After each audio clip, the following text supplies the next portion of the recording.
Coming to you live from Montreal, Quebec, Canada. Spectrum Comedy Productions presents The Bro Show, number 9, with your host, Jeff Laurence. Hey, everybody, how we doing? Hey. Today I'm joined by my co-host from Edmonton, Alberta, Canada, Luke Logan. He's been a comic on the comic strip and Empress in Alberta. And so, how you doing, Luke? How's your week? I'm doing good, Jeff. Doing good. I just started a Yeah, brand new job lifting heavy equipment around, so my body's feeling it, but I'm doing pretty good. How are you doing? good. Yeah, yeah. We got some seasoned vets coming up tonight, hey? Yeah, we have a great lineup for you tonight, and it should be very interesting and excellent show. Very talented comedians. Medid Werner, Robert Schramm, Holly Johnston, Chris Waldock, and Rasheed Wesley are all there. Thank you, everybody, for tuning in to the show. And yeah, so what do you think of what happened with this a whole hubbub about Meghan Markle and Harry and this racism and everything? just throwing the fastballs right out the gate, hey? There's no easing in with you, Jeff.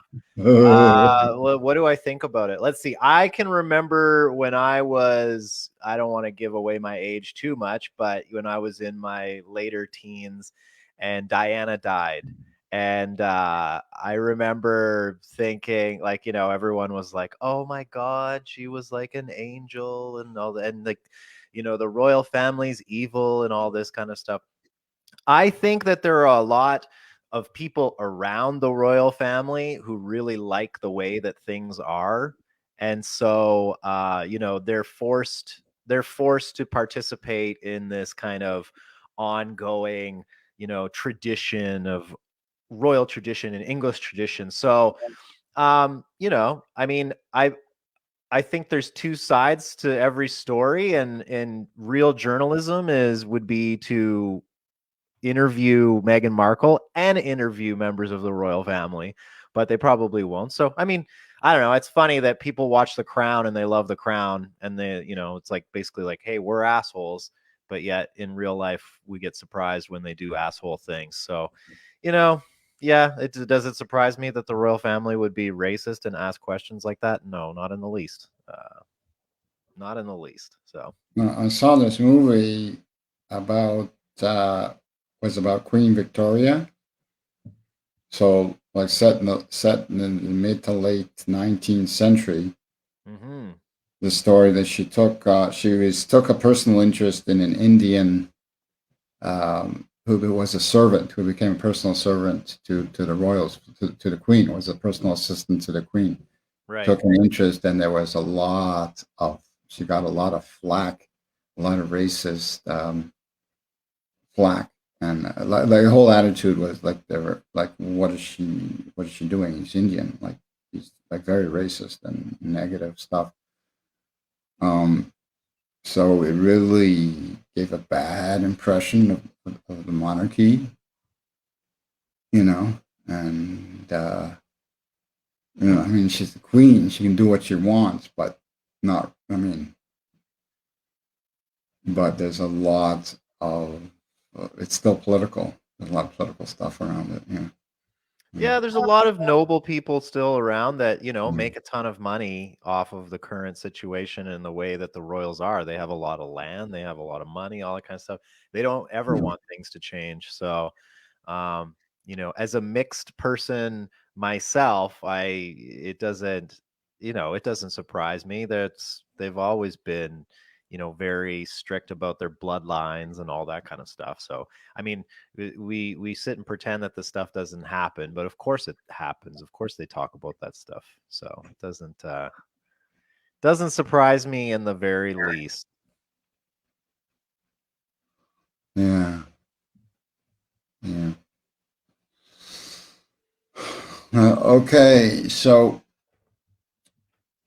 other than that, it's been quite rather uneventful, you know, week. Yeah, And typical COVID week, right? yeah, Uncertainty. When are they going to open up? When are they going to do this? When are they going to do that? Blah blah blah.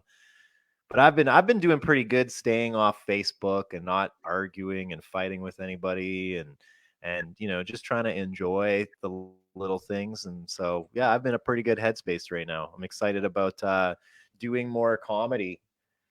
Not that I didn't love I love doing these online shows. They're nice and but yeah, it'd be nice to get back up on stage again and do online stuff. So it's good. yeah. There's a Joanne basically saying that the real bloodline died off before King Henry VIII. Mm. I'm researching right now about King Henry VIII's jester, Will Summers, and there was another jester named Jane the Fool who was the jester for Bloody Mary and Elizabeth the First, and they were very super influential people within the court. And I think it's just kind of a cool story how comedians had such a huge impact on the royal family, and how jesters had a huge impact on influential influencing the royals and Yeah, influencing politics at that time. So yeah, yeah. The so-called royals aren't royal, so I mean, okay. That's a very dissenting opinion. You know. hating on the royalty is so passe. Yeah, yeah. I mean, we're Okay, Canadian. We don't totally hate the royals. I mean, we still have a little bit of love for them. so well, I mean, there's so much. It provides so much material lately. So I mean, you know, can't have to be thankful and grateful. Yeah, I'm just happy to see that Kate Middleton is a villain. Kate Middleton is now a villain. I never thought that would ever happen. She was always like on the yeah, cover of everything and like yeah. idol magazines and stuff. It was like Kate Middleton. Now she's like the evil stepsister. It's hilarious. Oh, oh yeah, oh yeah, yeah, yeah. Okay, so I'm going to bring on our first guest. Um, Based out of Chester, Pennsylvania, Rasheed Wesley Jr. has been bringing laughs up and down the East Coast and loving every second of it. Please give a very warm welcome to Rasheed Wesley. Oh, thank you, Jeff, Luke. It's great to be here. I'm really glad that we're still able to do comedy in the middle of the pandemic, man. I love doing comedy because it answers two questions that I'm sick of answering it for people. Yeah, my mom had a drinking problem, and no, I'm not over it. So we can start up here. We can start up there. Um, nah, man, but like it's the pandemic is really rough on everybody. It's made me realize how much of a petty asshole I am. Like I didn't know how petty I was until the pandemic. Remember a couple months ago, the PS5 came out, and everybody was getting them. My friend called me. He's like, "Ha ha, I got one, and you didn't get one. You can't play it. Ha ha." But a couple weeks ago, I got the COVID vaccine before he did. So, so I'm calling him like, "Ha ha, I get to live, and you might not. Like, we'll see how it plays out. We don't know." No, because I'm saying, man, like you got to figure out what you want to do. You got to line up for the right shit. I waited so I don't have to smell my own nasty ass breath in my mask anymore. You waited for a game console. You wasted your Black Friday, fam. I just feel like you could have spent that time, better spent elsewhere. But I'm black, so black people we don't trust doctors at all. So my family like, oh my god, you got the vaccine, aren't you worried? You don't even know what you put in your body, aren't you scared? I'm like, nah, not really. I'm from Pennsylvania and I eat scrapple for breakfast, and I don't know what the fuck is in that.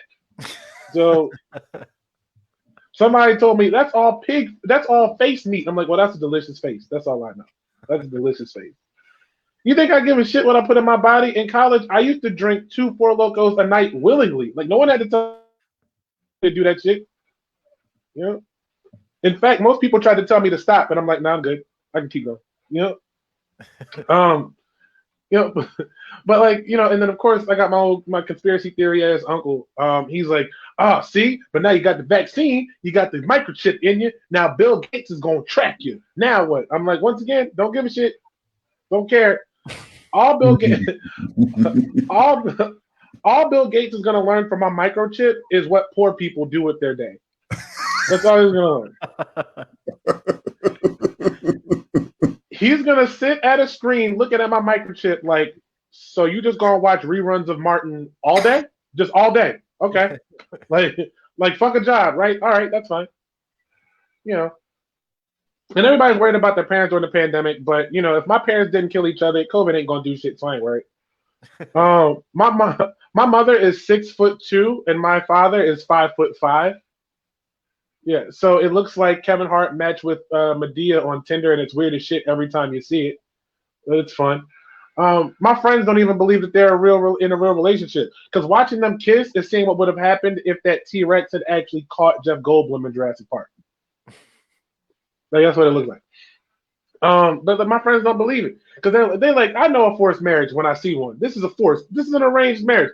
This is an arranged marriage between the only black Smurf and the angry tree that he lives in. Nobody wants to be here. They didn't choose to be here. Yeah, but you know, but like I love watching a fight growing up, because it would always be about the fact that my dad was small. You know, so he would, like, when he would go off, he was like, you know what, bitch, I'm tired of you trying to put Teddy Grahams in my lunch just because I'm tiny. The shit stops today. And my mom, to end the argument, would just put her hands underneath his arms and pick him the fuck up. Like that's how she would end an argument in my household. Like that's how it is. And you just see all the fight drain out of his face. It would be terrifying. He's like, and another thing, I don't need a bedtime. I'm a grown ass man. Can you just put me down, man, please? Just put me down. She would put him up on something high so he couldn't get away. It's like, you're in timeout, mister. You know? And he'd just be up there, legs swinging angrily, just pissed off fury. Just like, fuck you, bitch. You know I'm afraid of heights. You know. But there wasn't always sunshine and roses growing up in my house. Like I mentioned, my mom had a drinking problem.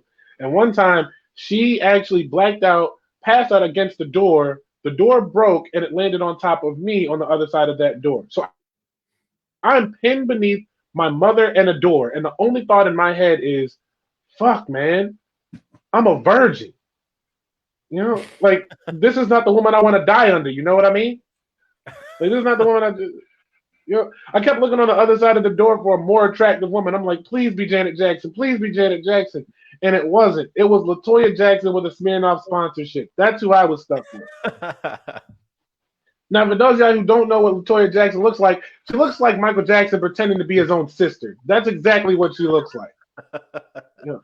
And not like good looking, not good looking, dark skinned Michael Jackson. Old Michael Jackson when he decided to be a damp Korean lady. Like that's who, you know. But the next morning I woke up, I told my mom, and she didn't remember, so she got really sad. I'm like, Mom, it's okay. We're gonna get you the help that you need. We're gonna figure this out. She's like, no, that's not what's upsetting me. I'm upset because I raised you to believe that you live in a world where you think Janet Jackson would fuck you. That's a problem. I did that to you. That's a failing on my part. You know. So, and it was rough growing up, and my dad kind of split. But now that I have my own traveling circuits of assholes I call a family, I completely understand. I call my dad up. I'm like, I get it now. He's like, how'd you get this number? Click. Like, it's a game that we like to play every once in a while. We play it every year on my birthday. He forgets it again, and I cry. Everyone's a winner. But like it, and family really is hell. He's taught me that family is hell. Like I love my family to death. I swear, my heart is pure. But I'm also at the point where I've stopped telling them to use seatbelts. Like that's where I'm at. Like I've completely stopped. Like my daughter's in the car. She's like, Daddy, don't you want me to buckle up? I'm like, I don't give a fuck what you do. To be honest, I really don't care. I'm doing 65 and brake checking regardless. So you better figure this shit out on your own and fast. Okay. And I try to use those moments to teach her science, because she's like, well, Daddy, what if we get into a car accident and I get hurt? I'm like, well, sweetie, if we get into a car accident and you get hurt, that's called natural selection. All right, you gotta think about that. But if we get in a car accident and you go through the windshield, then that's called evolution because you just learned how to fly. Boop, I'm trying to teach you things. Now I'm almost done here, but I'm not gonna say I'll leave you with this because I hate when comedians do that, like they're preparing you for them to leave you. Okay, because if my dad didn't do it for me, what the hell should I? Because if my dad didn't do it for me, why the hell should I do it for you? You know what I mean? So I'm gonna leave you the way that my father left me. Look, man, your mama tripping. Okay. I don't need this shit anymore. My new girl's already outside. My shit is already packed. Peace. Thank you. Bravo. That was good. I like that. I like that closer. Thank you. My dad does it. My dad hates that. I don't even know. It's like I feel like it's like a tick that comedians do. It's like, I'm gonna leave you with this. Right. It's just like, yeah. It's like when you come up on stage and you're like, how are you doing? You're not supposed to ask how you're doing. Waste so much time in your set just asking the question, but you do it anyways. That's great. Right. No, I came up with that in an open mic, and a dude was like, "Oh, I'll leave you with this." And in my head, I'm like, "Why does everyone do this? We don't need to do this. Like, just say your last joke and get the fuck on, bro. Let go." Wait until everything's opened up again and everybody's like, I just want to say it's so great to be back up on stage and see everybody. Oh God. Oh my God. No, that's why my opener is what it is, because I'm like, if I'm gonna like talk about how great it is to be back, it has to be funny. Like, I can't just like, oh my God, it's so great to be back, because everybody watching is like, we know. That's why we bought tickets. Like, yeah. You don't need to tell us how good it is to be back. It's like, man. You can tell who's going through COVID with a paycheck and who's not going through COVID with a paycheck. Right. It's like all the memes and all of the like, we're in this together. We love for each other. We'll be together again. It's like, fuck, I just want to get paid, man. Are you fucking kidding me? Like, right, bro. Together. Like, I don't care. Like, my goal at the end of this is like, yo, my goal is like working at a comedy club that will pay me regardless as long as I perform. Like, I don't care if you show up or not. I really don't give. I'm gonna still talk my shit. I don't care. But if y'all want to come, please, by all means. Like, like the paycheck isn't too. I'm not too worried about the paycheck in the pandemic. It's more. I miss crowd work. You can't do crowd work like in a pandemic the way you want to. Yeah. Yeah. Crowd work. I mean, like I did. Sorry, go ahead. Yeah, it's just like back in September, I did a show I did a live outdoor show, and I went crowd work crazy. I did like 20 minutes of crowd work. Like, I opened with like 10 minutes of crowd work, and then I would do my set. It was only supposed to be 25 minutes, but I asked him ahead of time. I was like, hey, look, I got a lot of stuff on me. Do you care if I just keep going? He's like, nah, by all means. So I'm like, all right. So I did this. I did 10 minutes of crowd work, opened it, and then like after every 2 bits, I ended up doing more crowd work. I missed it. Like, I was talking about people's outfits, old people, young people. I was messing with my parents because they were there. Like, I went crazy. I had a ball. I missed that. Sometimes you're just feeling it. Yeah, it's great when you go to like a show and your set isn't working out the way you would like to, but somebody just says something at the right time and like you can blow up on them. Oh, I do that ahead of time. Like, so like I take it. I go before every show. I just mingle around wherever the show is. I'll meet people. I'll whatever. And the first thing I said, because I went to the bathroom and this dude was like talking to me like while I was in the bathroom. So my first part of my set was like, okay, everybody look to your left, look to your right. One of you motherfuckers thought it was cool to talk to me while I'm taking a piss. One of y'all thought that was acceptable, and it's not. I don't want to. I'm not trying to have a whole conversation with you while my dick is out. My scrotum is exposed, sir. This is not the time to talk. Like, I'm not I trying to feel do like this. there's people that talk because they're so uncomfortable, and there's people that don't talk because they're so uncomfortable. And you can Right. you can always determine the age of a man by how far away he is from the urinal, right? Because kids Yeah. kids are like right up inside of it, whereas Right. like old men are like guys in their 50s are like standing back, Damn near flicking it from right, 6 feet away, right? right, damn near leaning against the sink. Like they're leaning out here trying to be Steph Curry with the piss. Putting They're their just foot up trying to on the side. right, So just way too comfortable. I got a couple questions for you. Sure, by Have all means. have you ever heard of an artist named Vince Staples? Yes, I love Vince Staples. Nice. I love Vince Staples. What do you and He's- Vince Staples have in common? One thing that I can't say because the feds might be watching, so I can't say that one thing. Okay, I didn't know it was... Can't say that one thing. Shit. What? Well, one, obviously we're both black. That's a given.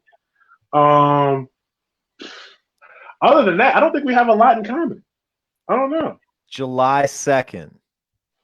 Are you serious? That's his birthday? That's his birthday. That's my birthday. What? Oh, it's Jeff's birthday too. What? Wait, Birthday. Amazing. Oh my god. me and Vince Staples got the same You birthday, and bro. Vince That's crazy. Staples have the same birthday, which is Amazing. Oh, okay. Oh my god. that's wild, bro. That's really dope to me because he's like actually one of my favorite rappers. That's He's crazy really because I thought maybe it was because Al Green and I have the same birthday. So every time That's Al cool. Green comes on, I tell everybody that story, right? I'm like, yeah. Oh, so yeah. I thought, well, he'll know this, but And now I can finally stop claiming Tom Cruise. I'm so Yeah. sick of Tom. Yeah, use 'cause me somebody and Tom less Cruise. psycho. Yeah, bro. Like, is it messed up that I would rather be associated with the gang member with the same birthday as me than Tom Cruise? Like, I would much rather. Is there's a planet of Tom Cruises somewhere? Trust me, and we don't Oh, want to become upset. Okay, and then I got a what is like the word humdiggities mean to you? Humdiggity. That sounds like something. That sounds like something a white guy would say in the 1940s that either doesn't Humdiggity. that either doesn't have enough black friends or has too many. Like There's no in between, right? There's no in between. Like, he either knows 150 black people or thinks black people don't exist. Like, Well, I did some research. Humdiggities is a sub shop or a pizza place or something like that in Chester, in where you're from in Pennsylvania. I figured you might have known that stuff. Not to say that you eat pizza subs all the time. Oh, now there's a couple places that we go in Chester, but they're not good. There's this one place called Perillo's where the shrimp tastes like chicken and the chicken tastes like shrimp because they fry it all in the same grease.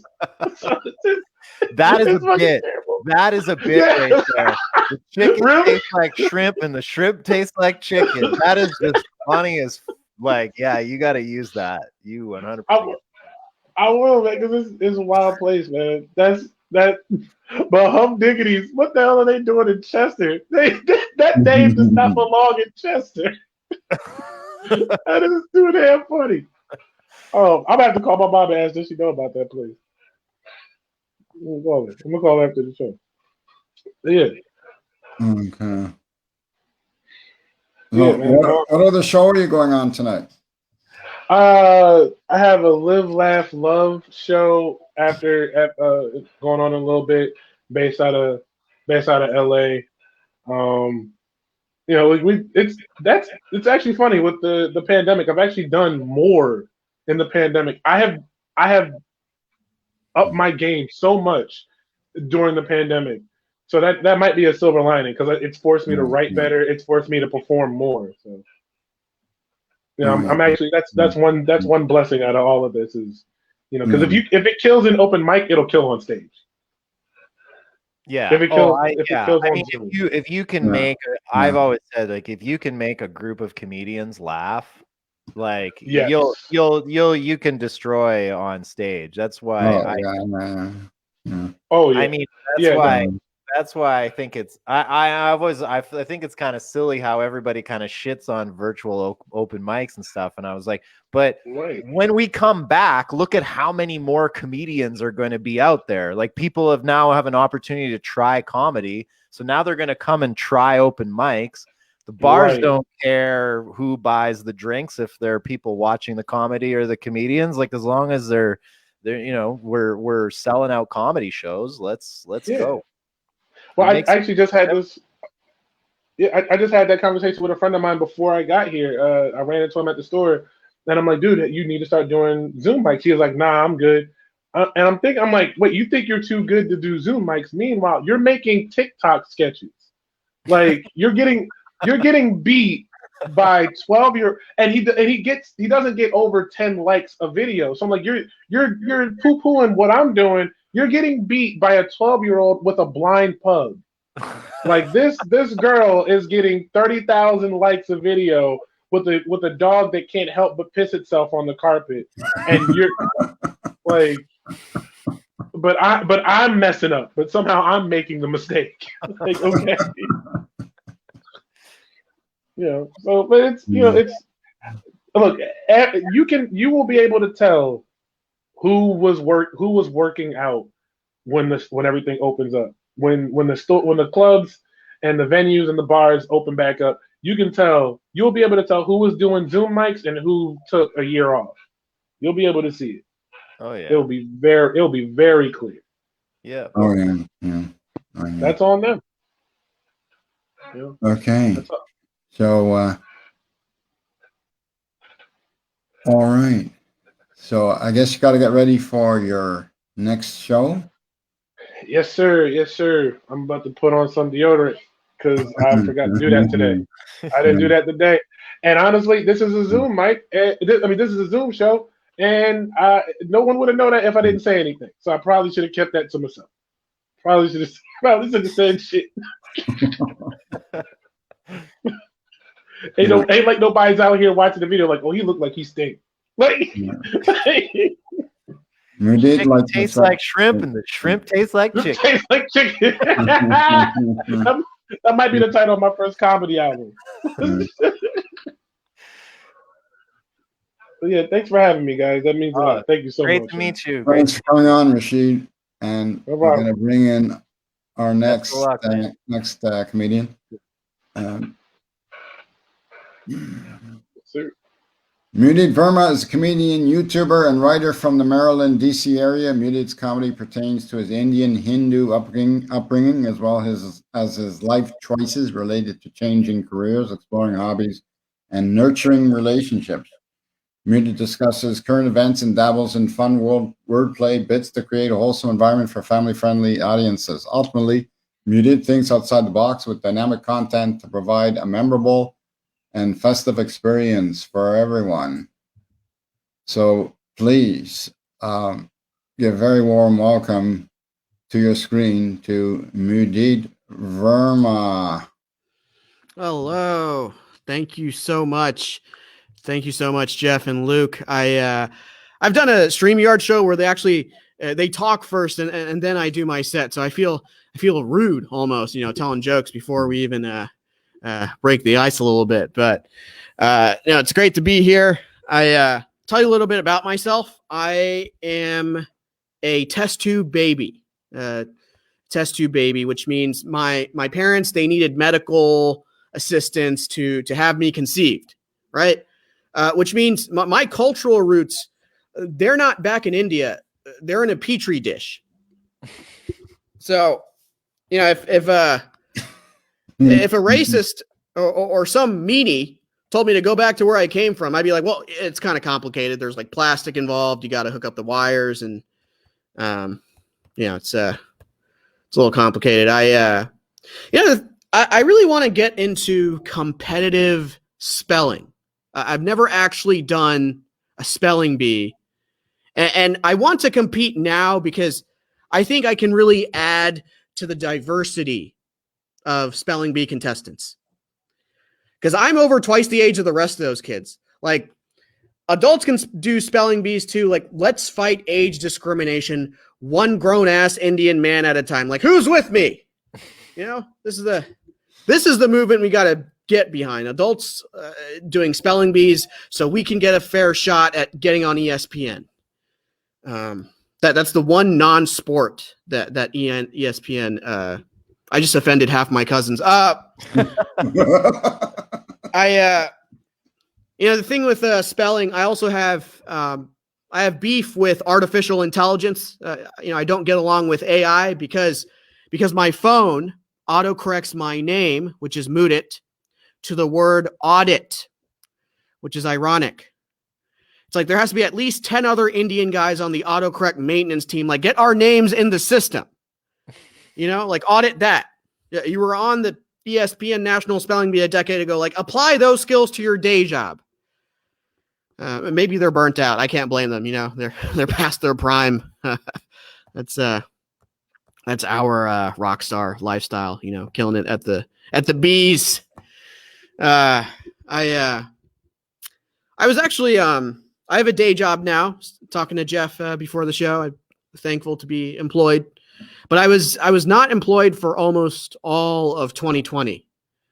And when I get asked about that, at interviews, I just tell them I wanted to keep that year on brand, because not a whole lot went well in 2020. So, and 2020 was rough for everybody because I didn't have a job. I would talk about my feelings a lot, and I'd post on social media. But whenever I posted, I made sure to do it after 5 p.m. so everyone would think I'm employed. And if I woke up really on edge, then I would post at noon so everyone would think I'm on lunch. I'm just joking. I woke up way past noon. Unless we're talking Pacific time, everyone in LA thinks I'm this like super productive morning person, but just the time difference. I finally got a job, and another reason it took so long is because I struggle with interviews. I struggle with especially job interview questions that have nothing to do with the goddamn job. Like, what's your spirit animal, or what color of the rainbow represents your leadership style? And these days, my least favorite interview question goes like this. They say, "Hey, Mudit, can you please unmute?" It's like I was in the middle of telling them about myself. I don't appreciate being cut off, and Zoom wasn't even in the job description. Like, come on, it took me a while to get my computer set up for my day job, especially it being remote. There's a lot of back and forth, but it had me thinking. The one thing that fixed all my computer programs, like, will restarting my computer fix my depression? The IT guy didn't take that so well. He was like, save that for Thanksgiving. We can talk about it then. We'll probably be at the same table. I work as a writer in sort of the medical industry space, and we go through pages and pages of documents, really using that Control Command F to find what we need. And I wonder if Control F will help me find happiness. That's maybe I shouldn't like cope with my emotions using computer software. Maybe that's the problem. I was thinking if I don't know if anyone out there has flown Spirit, but if Spirit Airlines came up with an option for first class, would that just come out to a normal plane ticket? Like here's a tray table. We'll live it up. It's fancy. Life goals. It's like they cancel out. I've been trying to get to bed earlier. Sleep on time, especially with the 9 to 5. And I talked to my doctor about how I can do that. My doctor said, maybe at night you can shower in the dark, so you unwind and your mind and body don't have like too much light. So I did just that. I turned off all the lights. I step into the shower. And then I get kicked out of the Planet Fitness. It's like, I thought this was a judgment-free zone. Like, I've got work tomorrow. Come on. I was thinking back to before the pandemic. I was on a Tinder date, using the good old Tinder. And when I showed up to the restaurant, the woman I was meeting, she blurted out to me, she said, "Hey, you're a bit shorter than I expected." But she felt bad. She messaged me on Tinder later that night. She was like, "No, you're not short. You're just petite." I was like, "Petite? What am I supposed to do with petite?" So, I take my phone, I pull up Tinder, and I ask my cousin, I'm like, "Hey, man, has anyone ever called you petite before? Like, how to respond to this?" And my cousin goes, "What is petite?" My cousin's from out of town. My cousin is all the way from Palo Alto, California. And before California, he lived in Ontario. I don't know.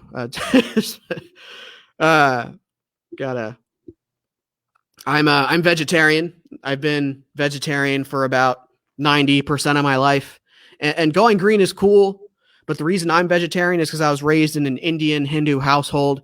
I was emotionally brown-mailed into not eating meat and spitting it out if meat somehow found its way into my mouth. But I was thinking back to college, thinking back to my college days, and I guess there are a few occasions where technically there was meat in my mouth. It's okay. I never swallowed. My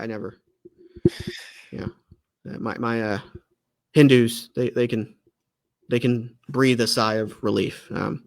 Because each and every toe stayed just intact on my professor's foot. It was an extra credit assignment. He told me not to tell anybody, but I'm still waiting on that extra credit. As a Hindu, us Hindus, we believe in reincarnation. And the way that works is you look at karma. And the way to get good karma is you do good things in a given lifetime. So you get reincarnated into something higher on the food chain. So I'm doing all kinds of volunteer work. So I get reincarnated as a trust fund baby. Yeah. So yeah. I'll end with, I just realized Rasheed's takeaway message, and I stopped myself. Here's the thing. So I have a unique name. Which is Moodit, and I have a quick fun way to remember my name. Think back to the kids movie called Madagascar, and Madagascar is a theme song that goes, "I like to mood it, mood it." Thank you, internet. That is my time. Hey. Thank you.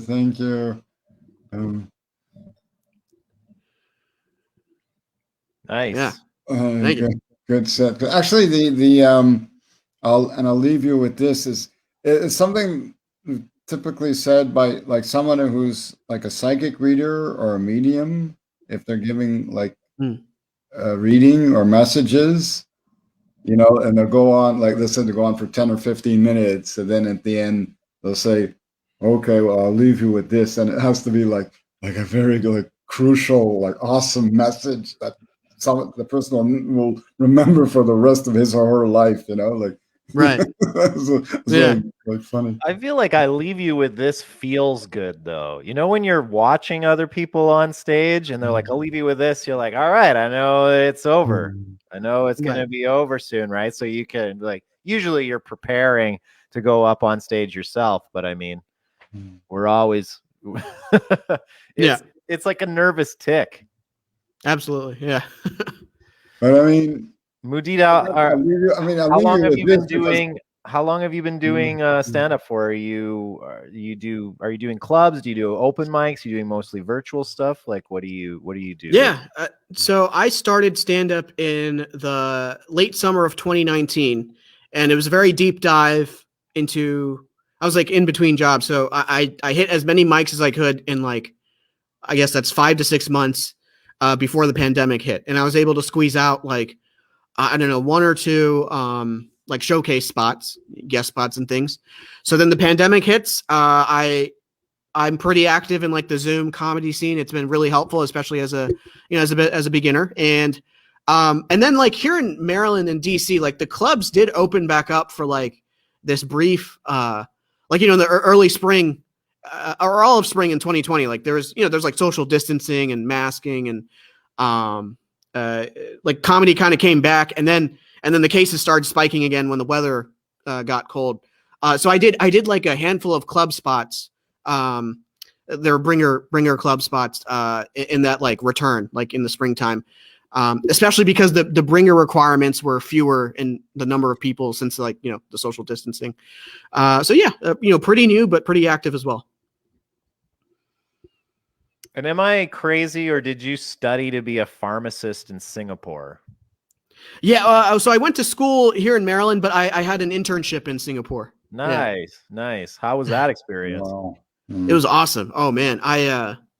There's just so much like to talk about there. One thing is that I felt like, I was born and raised in Maryland, but, obviously like I'm ethnically Indian and my parents, they immigrated here from India. But so Singapore's clock is like the opposite, more or less of like, the Eastern time zone. And for some weird, deep, primitive reason, I felt more at home in Singapore. Not necessarily because of the culture. I mean, they've got Indians there too, but like this, it was like this land, this part of the earth is more in sync with my body. It was very deep. It was a very deep experience. More of a spiritual experience. Yeah. Yeah. Yeah. Do you ever get a spiritual experience going to a place called Senor Tequila's? I assume that's a bar of some sorts. Yeah. And if I have been to that particular establishment, I likely would not have remembered it. Hence the name. I love tequila. I actually I went to a conference, like a pharmacy conference in Argentina, and this like 65-year-old like pharmacist from Mexico was just handing out Mexican tequila like it was Gatorade. And I'm a fan of tequila. So, and if I haven't been to that establishment, I will go there as soon as possible. Yeah. Was there Majid? Was there any comedian in particular who inspired you to try stand-up?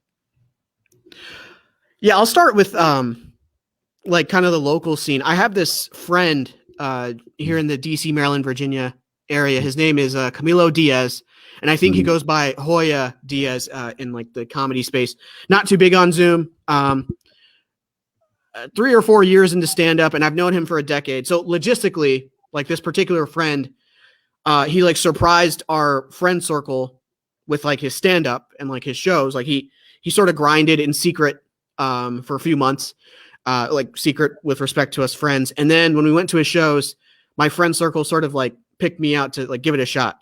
So that's like the logistical comedian, local guy named Camilo / Hoya Diaz. And then more like, I guess like highly established, like super up there comics. I mean, growing up, watching Russell Peters in my teen years and watching YouTube, like YouTube as its own website, like the first YouTube video I've ever watched was of like Russell Peters, and the only thing on my YouTube feed was Russell Peters videos. So I would say he had like the biggest impact on like me, attempting stand up one day in my lifetime. So yeah. Good person to emulate for sure. Great comedian. Yeah. Especially up here in Canada, he's pretty right. massive. So yeah. I often would forget that he's Canadian, because he was the only like, even from a pop culture standpoint, like not only comedy but music and I don't know, like MTV and working outwards like fashion. Russell Peters was the only like pop culture icon, like working outwards from just stand up that like us, Indian kids could look up to, because there just weren't many artists, that were Indian. So, but most Indian like culture is actually very kind of, to its own. It's almost like it reminds me a lot of like Latin American culture. That's true. Like Latin American singers, actors, they do all Spanish movies, all Spanish singing, they don't cross over very much. Right. Same with in India, like Bollywood is its own thing. Like they're probably making more money than most Hollywood movies are right now, and are like their popularity and fame is pretty crazy, right? So definitely. Yeah. For sure. Yeah. My cat keeps making an appearance here, even though It's a cat. he'll probably Tries flash to crack the the butthole a few times. He's subtle. That's funny. Okay, so how about if we bring up our next comedian and Medit can stick around? Is there anywhere else you have to go tonight? Not for a while, not for like at least an hour or so. Okay, so you can stick around. Sure. Some more, and I'm going to bring on our next guest.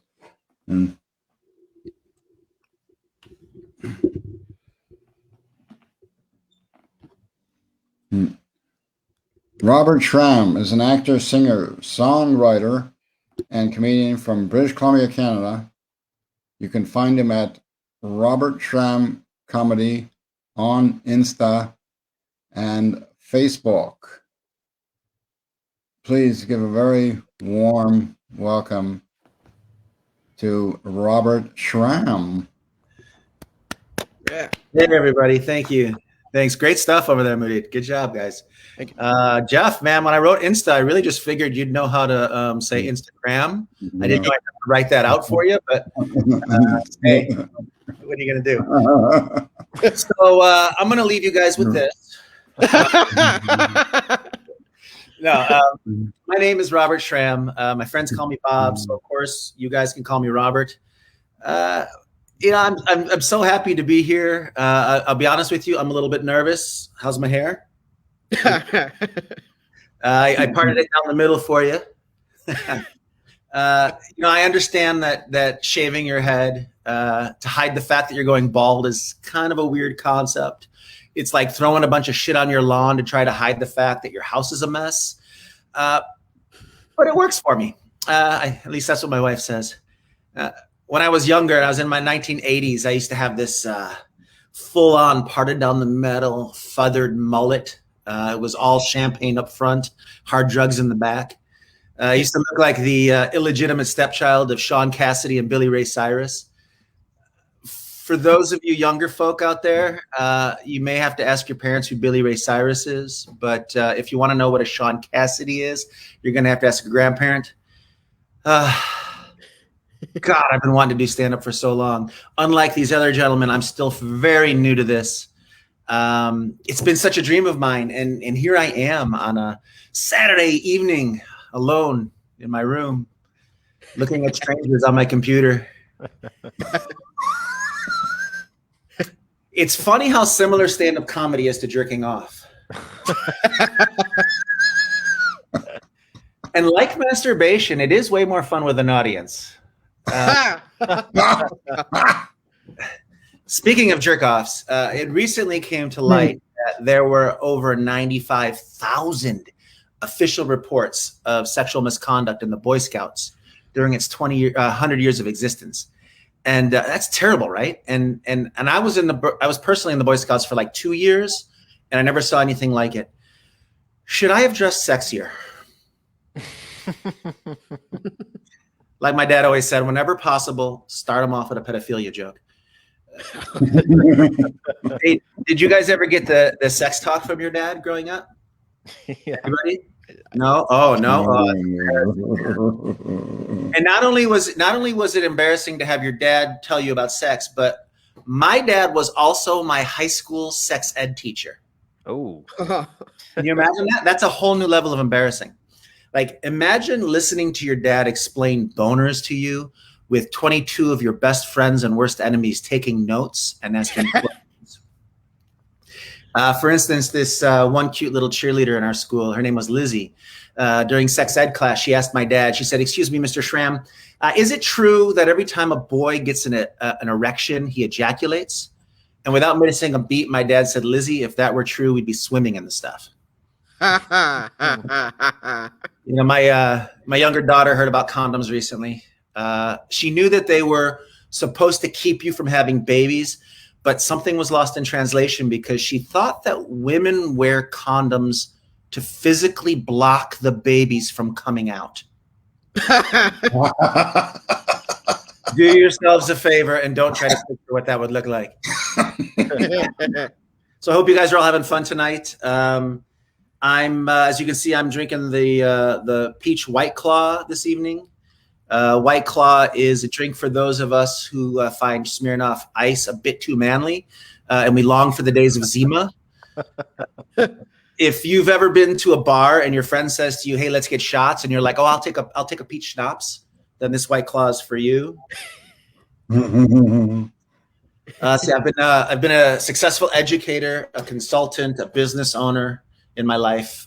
So I know that there's people who wonder, like, why, Robert, would you want to be a comedian? Yes, Mom, I've read your blog. In all honesty, I've resisted doing stand-up for a long time. Mostly it's because I thought that all comedians were just self-loathing, narcissistic alcoholics. But as it turns out, that's just the successful ones. So I am getting older now. I'm 52 years old, and the brain is starting to fart a lot. Wait, that's the saying, right? Brain fart. Anyway, my daughters are now like 10 and 12 years old. I still like to call them my little babies, though. It's not that I necessarily like it. It's just that I keep forgetting their names. And my oldest daughter, baby number 1, said something to me the other day. It was FOMO. Have you guys heard this? FOMO?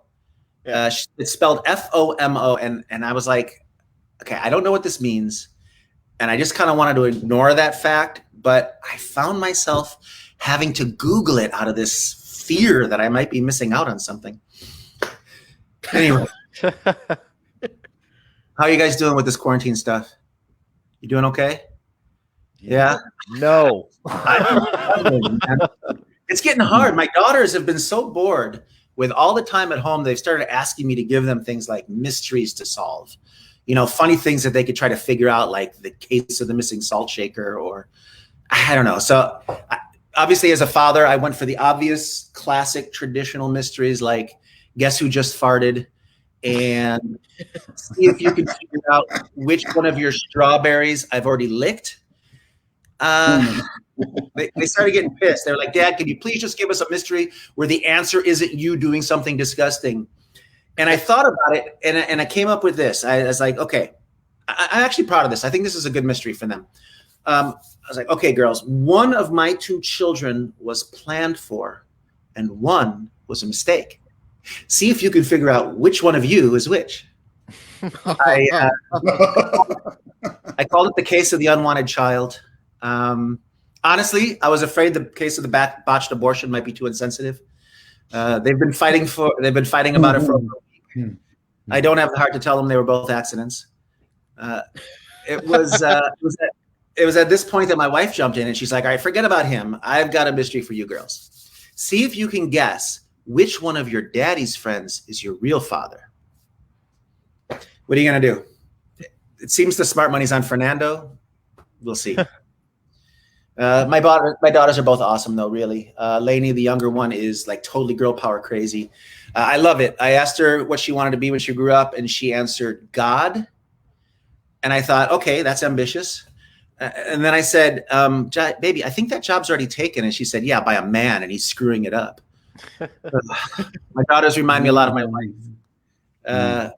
And I remember back when we were dating, my wife, I told her I wanted to be monogamous. And she said, life with you is already monotonous. And I said, no, honey. I said, honey, monogamous, it means we won't see other people. And she said, oh, I know what it means, and I stand by my statement. Well, you guys have been great, and I mean that figuratively. Thank you so much. Appreciate it. It's so nice to be here with you guys. Thanks. Great pace. Nice work. Yeah? Yeah, you kept it rolling.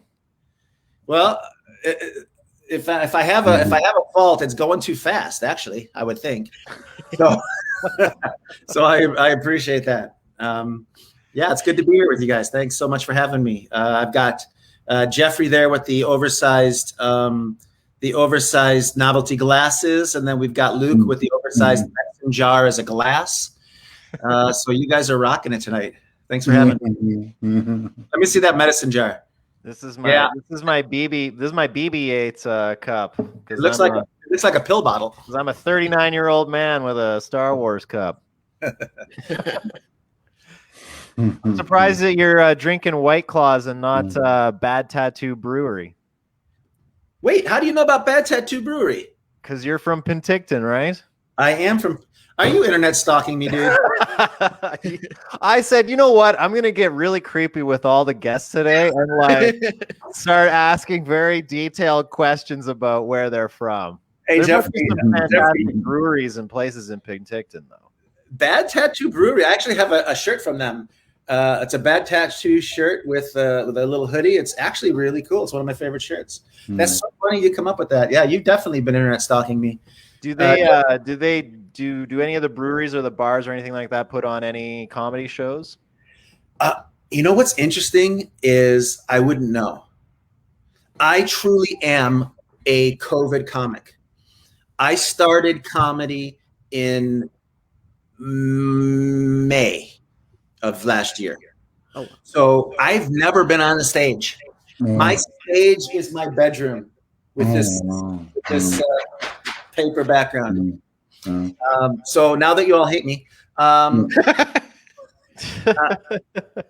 honest truth is, I've wanted to do it for like 30 years since I was in college. I wrote my first joke in college.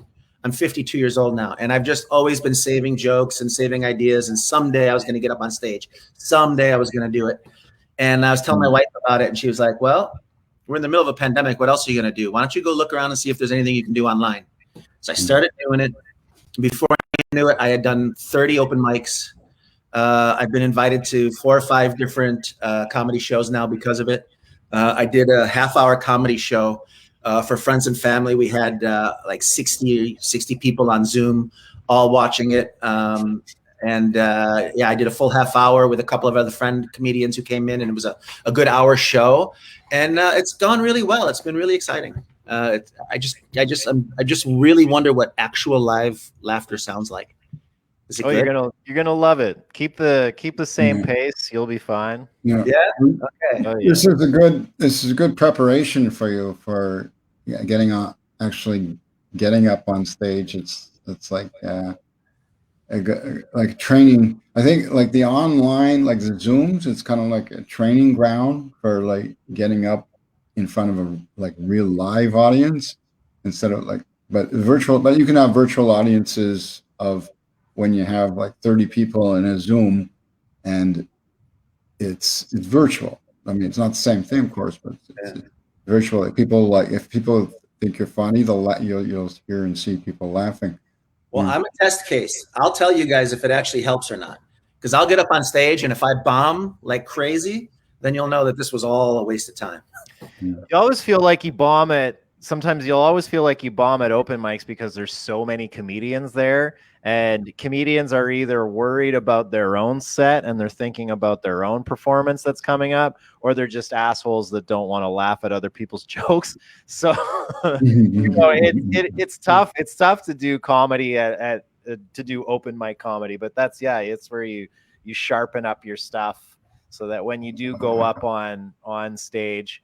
Because like going up on stage with at a club where people are all getting drunk and they're there specifically to see comedy and they're used to laughing at, regular jokes like two guys walk into a bar and blah, blah, blah, right? I think it's two completely different worlds. I love making comedians laugh. And I find that that's like the best warm up before I go on stage. It's like, forget about your set. Just sit and talk with comedians and laugh and make jokes, be funny. It's great. Outside of the one show I did for family and friends on Facebook, that sort of thing, pretty much the only people I've told jokes for are other comedians. All the open mics, all the online open mics and the Zoom shows and everything it's almost just like you and 10 other comedians taking turns, trying to find one laugh out of the room. And so I think probably ultimately it will be really good training for the horrors of comedy ahead. Once I learned how to appreciate every single room is when I really started to love comedy. When I could go on stage at like a club and everybody's laughing and it's like, you know, you get this big dopamine release, or you're at like a shitty bar and there's like 5 people there. They don't even know there's a comedy show on and there's dead silence. Like you got to find something, a unique character of each room individually to try to like make a nice performance out of it. So I love the challenge of that. Yeah, well, I'm definitely going to give it my shot as soon as they let us out. As soon as they let us out, I'm out of this door. I'll put my mask on if I have to, and I'll get out there and I'll do what I can because, you know, it's been a long time coming. Something I've wanted to do a long time. And yeah, just so happy to be given the opportunities. You know, Jeff, thank you so much for having me on. You guys were enjoying the show. I don't know why it's the bro show. I mean, I'm only the 6th guy in a row that we've had on the show. You gonna have any women showing up at all? Oh yeah, we have to have, like, Jeff will get kicked out if he doesn't. I'm interested in your book. I have a 13-year-old son with autism. You're kidding? Yeah, yes. Autism Knows No Borders. That's the name of your book, right? Actually, that's the name of a podcast I've done recently with my wife. My book is called Motivation and Reinforcement: Turning the Tables on Autism. Okay. Nice. Yeah, well, I'd love to check that out. It's Yeah, I started in education, and I did 20 plus years running an autism intervention institute in Germany with my wife, who's German. I got a whole set on her. That's going to be one of these days. We're going to be back and you'll hear that. So it's really been a major focus of my adult life, and you know, I've had the chance to write a couple of books in the field, become kind of a well-known presenter on the verbal behavior approach to ABA and supporting kids with autism and being able to help build behavior analysis programs and learning programs and help teachers and that sort of thing. So that is my day job, and I've been doing it a long time and I love it. But this is kind of how I share the laughs. I mean, someone other than my kids have to laugh at me. After you know, after all these years of writing jokes, I got to share them somewhere. Yeah. Well, that's amazing. Your son's 13. I hope you guys are doing really well. Oh, he loves school. He absolutely loves school. So he's 13, so he's kind of a little jerk right now, but oh God, of course, that's the way teenagers are. But just wants to be in his room watching horror movies on his iPad all day. But I don't think I was very much different. I think I was in the woods throwing sticks at porcupines and shit like that when I was a kid, just being a jerk. So that's the worst part of it, seeing yourself in them. Hating what they're doing, but seeing yourself in it is the worst part. It's true. Like, I'm like so mad that he's on the iPad all the time. Meanwhile, I'm sitting there on YouTube on my phone constantly. Like, you know, we're in the same world. You just got to try to mix in as much, you know, activities as you can with them. But in some ways, I'm like, I hang out with other people's kids and they're like, blah, blah, blah, blah, blah, blah, asking me all these questions. And I'm like, oh, I miss my son. He does not ask me shit. Like, sometimes he will, and I'm like, okay, but you know, we're both very introverted when it comes socially. We're both very socially awkward, so we get along well that way. That was funny. My youngest daughter's on TikTok. You guys, I think Moody, was that you that was joking about it, or Rasheed that was talking about TikTok comedians? Who was that? I plugged mine, but Rasheed was the one that joked about it. My younger daughter, she's 10 years old. She has 30,000 followers on TikTok. Wow. She has a video that has 860,000 views.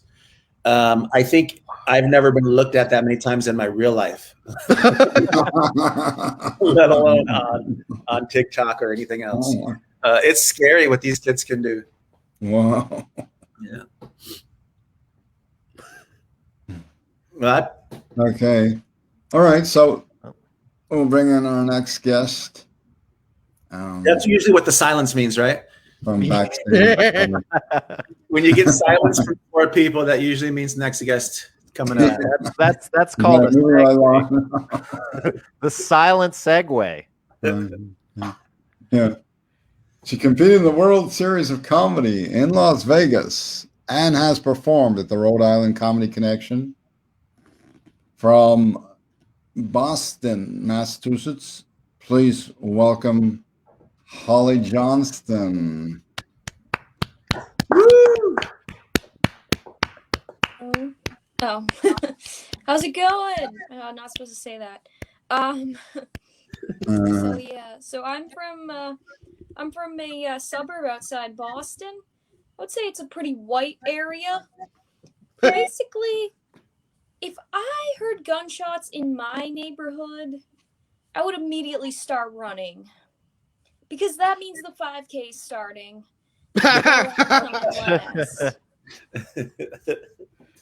I had a good childhood growing up, and when you grow up believing that you're special, every job you have is a big disappointment. My first job was at Dunkin' Donuts. Yeah, the slogan is America runs on Dunkin', but I think it should be America runs out of hope. Because if you see the people's faces that are giving you your bagels, and I worked in, and if you have an ego, I highly recommend getting a job in fast food. Like, I worked there for 5 years and I didn't get promoted once. I was front cashier and donut organizer the whole time there. Yeah, donut organizer is something my boss made up because he didn't trust me with anything else. I was like, what can I do today, Manny? And he's like, how about you make sure the crullers don't look like shit? How about that? Rearrange the jellies for the 7th time today. And they would say things to me like, we just don't think you're ready for the sandwich station yet. And I'm like, I'm studying neuroscience right now in college. Like, I handled a real human brain the other day. I'm pretty sure I can handle your fake eggs. So I quit that job and I got a waitressing job, and I was so excited, except I chose Cracker Barrel. Not sure if you guys are familiar with it. It's basically a southern chain restaurant. Just picture an Applebee's with a Bible study. And they make you dress really conservatively at Cracker Barrel. I'd wear a polo shirt buttoned all the way up to my chin, tucked into a pair of khakis, with these long socks to cover my ankles. Like, people say Cracker Barrel's racist, but really they didn't want to see skin of any color. To top it all off, I had to wear these non-slip clogs and an apron with a big star on it. Yeah, my name tag said, hello, I'm unfuckable. But judging from how tight the shirt was buttoned around my neck, at least they knew I could handle being choked. And trust me, I know that's a law coming from someone who looks like they sell Thin Mints outside of Stop and Shop. But yeah. And they don't even serve alcohol at Cracker Barrel. Like, you try flirting with a guy to get him to buy another round of cream soda. I wasn't even allowed to collect my own tips because the customers had to pay in the gift shop. I guess they thought that was going to strike up more sales. But I'm just picturing a guy that just got overcharged for pancakes, and I just really don't think he's going to be like, how do I make this day better? Oh, God, I don't know. Oh, I know. $30 horse slippers. That ought to do it. Yeah. You're just not going to make good tips when you're dressed like an Amish golf coach. So then I moved on from that job and I got an office job. I work remotely right now, temporarily. And there's a lot of things I don't miss about the office. I don't miss break room conversation because it was just always about cats.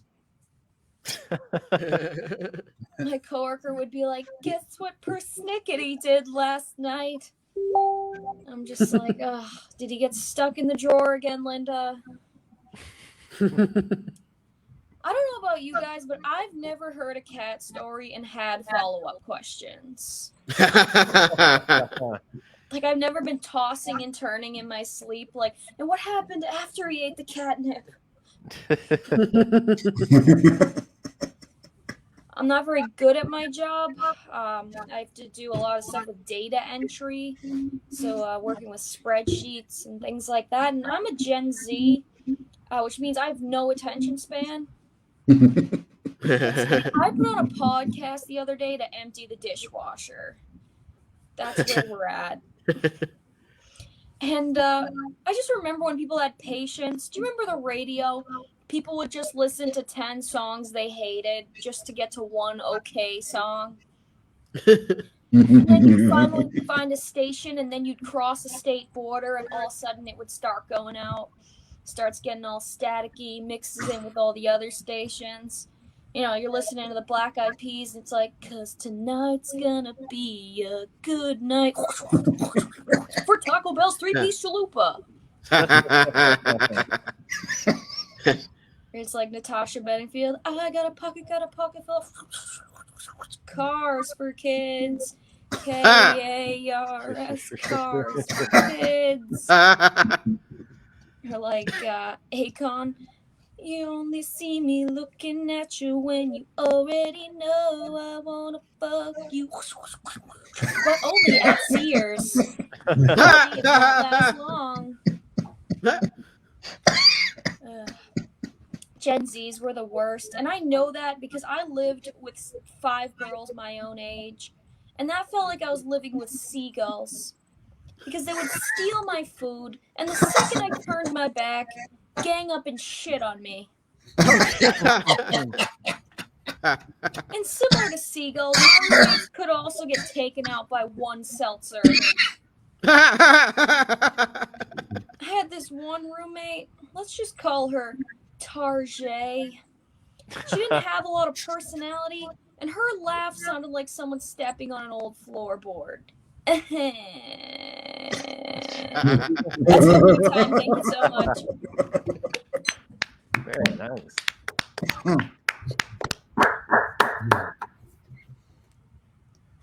Okay. Thank you. Thank you. Great set. Great set. Thanks. Such extraordinary talent. Thank you. Oh my God. I think I have to wonder, like, where did you come from? I gotta say though, Cracker Barrel is the most racist name that hasn't been canceled yet. It's gonna be called like Community Barrel or something soon. Caucasian Barrel. Let's see. Caucasian Tupperware. Caucasian bin. So Holly, I've been doing some I would like very in-depth / creepy research questions to ask you guys, and I just have one question for you. Have you ever finished a meal at a place called Beyond Full? Oh yeah, it's not. I don't recommend it. I It's saw really- this place and I was like, what in the freaking hell is there's like a burger the size of a table, fucking pancakes from that movie. What was the movie with John Candy where he's like, Uncle Buck. I was like, those are the size of the waffles at this place. It's like insane the portion sizes there. I got avocado toast, but it was guacamole. They just put guacamole on bread, and they charged me like $16 for it, and I never went back. And I was not Beyond Full. I think I actually went somewhere else after there to eat because I was still hungry. So is that like your hometown late night when you're drunk, you go there and like everybody kind of just gathers around a table and eats everything, or is it? So it's actually a new place. I hope they're not listening to this. I'm gonna get like a message being like, here at Beyond Full, we do not condone any of the negative press. Like, lower your prices then. You're not in Burlington, Vermont. You're in a tiny town in Massachusetts. They just think that they're in like a gentrified area, and they're not, but they have prices like they are. It's like, who do you think is coming here? Like, there's like old townies. Like, I don't know who you think is eating here. Like, people aren't like flocking to Hopedale, Massachusetts to like tour. Like, It doesn't make sense. It's funny though because my cousin actually used to own that place, and it was called the Town Common. And he would have these like huge pancakes and like all this really good food, and he would charge like such like a fair price, and you get so much food. So then this new like place comes in, and they try to be all like, they just tried to like recreate the Black Tap in the middle of nowhere, and everyone's like, why is there a milkshake shop next to the post office? Like, what's happening? Nice. And so, like, are you legally obliged to be an Aerosmith fan because of your hometown? Like, do you like, is it just nonstop Aerosmith? Because they went to high school at my high school. Not really. I mean, they definitely mentioned it a few times, but like everyone was just kind of like, all right, cool. Like, they don't have like an Aerosmith shrine. Like, What? Or anything Oh my like God. That. That's sacrilegious. Yeah, they don't. I'm surprised they don't, because like, I mean, my town doesn't have much going for them, so they could really milk that. Like, they could have really milked that. I don't know. When I Googled the town, I was like, because I Googled everybody's towns, and I was like, your town definitely had the most amount of like crazy shit in it. The old mill towns, with asbestos, that one. They're finally tearing that down. So do you get, do you know there's another comedian from your town named Dana Gould? I've never seen her before. Or Dana Gould? No, I didn't know there was another comedian from my town. That's pretty funny. Yeah. That's all I have for weird research questions from. That's okay. But yeah, no, it's, apparently she's a pretty big deal. I don't know. I'll have to check her out. Dana Gould. I'll look her up. Is it Gould or Ghoul? Gould. Gould. So Gould, I would think. Dana Gould. Interesting. I should message her. Cool. And that's our silent segue, Jeff. How long does that silence have to go, Jeff? Until it gets just a little bit uncomfortable, and then someone says something. It's like that. I think Holly's set broke Jeff. Right. The autistic pause in the conversation. Like, what? Okay, and then you just pause. Yeah, and then you're just waiting for an emotional outburst any second now. I like wasn't sure. I was like, is he gonna ask another question, or is it going on to the next comedian? I was like, I'll just wait. So then I just said nothing.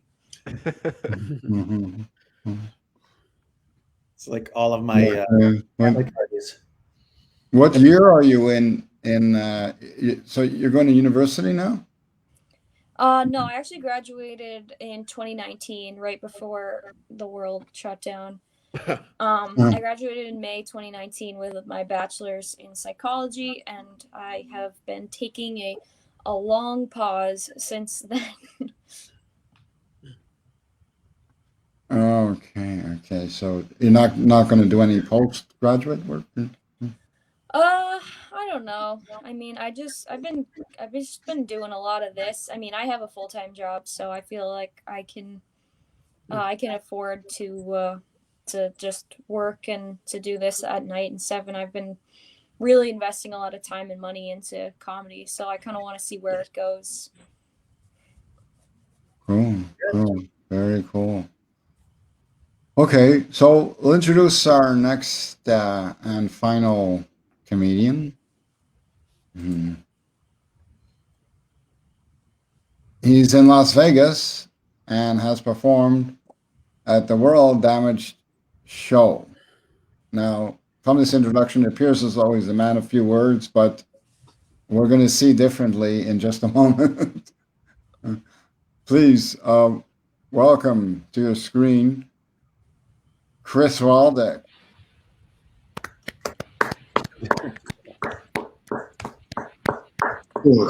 I'm very happy to be led into the room.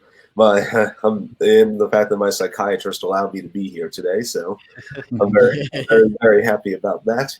But yeah, my name is Chris Walden, and I am over here in Vegas, and it's actually now starting to reopen again here. It's actually kind of crazy because the biggest thing I learned in Vegas is that when there's a pandemic and everything shuts down, it's just a fucking desert. That's all it is. It's just a fucking desert. There's literally nothing else to do. So I'm so happy that's finally open. I know it's a little weird though, some of the changes. Like before the pandemic, you couldn't if you went to a casino and you lost all your money like gambling, security would just throw your ass out. But now it's a little bit different because they've lost almost half their conventions and they actually need people to go to their hotels. So now if you lose all your money at a casino, security will literally help you apply for credit. I know during the pandemic, I think a lot of the locals were not keen on a lot of the masks and a lot of the stuff going on. I don't know why they weren't keen on these masks, because ever since I've been wearing my old Bane mask right here, I've been getting swiped right on Tinder so much. It has been like a wake-up call for me. I'm just like, yes, this is how we need to do this. I remember before the pandemic, I'm Episcopalian, but I always celebrate Passover every time a Jewish girl swiped left on me on Tinder. But yeah, I think really why no one was really scared at all about the pandemic, besides the masks and stuff, is because anyone in Vegas who's lived there has seen far worse over at Circus. Has anyone here heard of Circus by any chance? Okay, I see a few people nodding. Okay, Circus. I'll give you a little rundown. That's the place where you want to take your kid if you want to see what a bunch of fighting hookers look like. If you want your executive suite to be at the Motel 6, and it's the only kid-friendly hotel in Vegas. Seriously, when they first reopened Circus, they were like $10. It was $10 to stay at a night at Circus because they need people so bad. I'm like, that's the first time Circus has ever been priced as much as a room is worth over there at that hotel. Yeah, I know during the protests that were happening, things got pretty bad. Like someone actually that was trying to defend the Circus actually got shot in the head during one of the protests that were going on. I could just imagine if I was in that scenario, if I was if I was in the hospital, I'd be like, oh no. I was like, no, please, just tell them I went out defending a McDonald's ball pit. Let me out with some dignity here. That's what I would really say, because that's how fucking bad Circus. Yeah, as you can tell, I'm a little bit of a weird fellow. I am a little bit sick right now. I'm loaded up with some meds and stuff. So now I literally sound like the average waitress at Circus. But it's nice to be here today. And I am 29 years old, but I do choose to identify as a dad at a barbecue. Easy transition for me. Just went up from good old propane all the way to charcoal. Seriously, growing up was a blast. I've never been the most in shape dude. I think it was back in high school. The closest I ever came to getting swole was when I dropped a weight on my tongue. Yeah, I'm not athletic at all. So while I could never make the varsity teams in high school, I could always make varsity bingo because I looked old enough. Seriously, people are always saying all the awesome stuff, all the discounts you get when you're a senior and stuff. I'm like, man, I've been eating for $4.99 at Denny's every single night, since I was born. That's what this gets you. Yeah, I moved over to Vegas from Florida just because I needed a big change. There's a big difference between living in Vegas and living in Florida. Number one, when you go to Vegas and you see you'll see a lot of strip clubs out and have adult porn stars who are dancing and stuff on there. And when you go to a strip club in Florida in a small town, well, you're usually just going there to support your mom.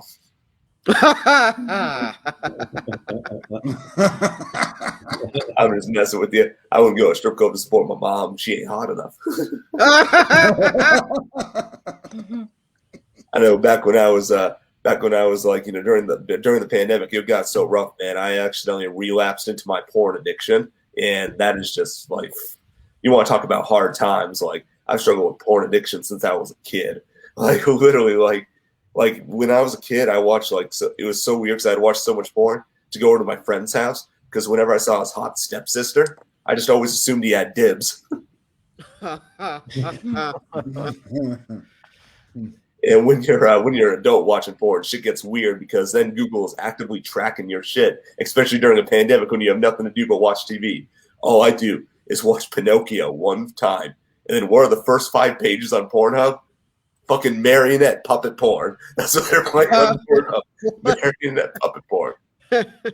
I'm a millennial. I can't watch this shit. I only take my relationships with no strings attached. Like, seriously, can't we just go back to boss and coworker like normal times?